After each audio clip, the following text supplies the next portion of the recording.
berbahagia ini, saya akan membacakan amanat Kepala Kepolisian Negara Republik Indonesia.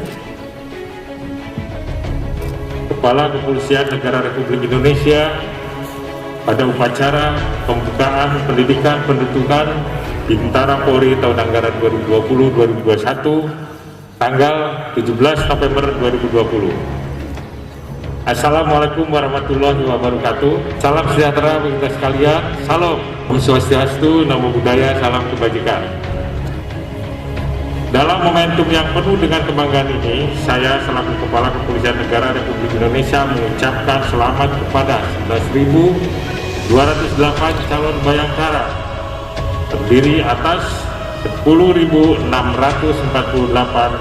pria dan 560 wanita yang dinyatakan lulus untuk mengikuti pendidikan pembentukan Bintara Polri secara serentak di Sekolah Polisi Wanita dan di 31 SPN Polda Jajaran.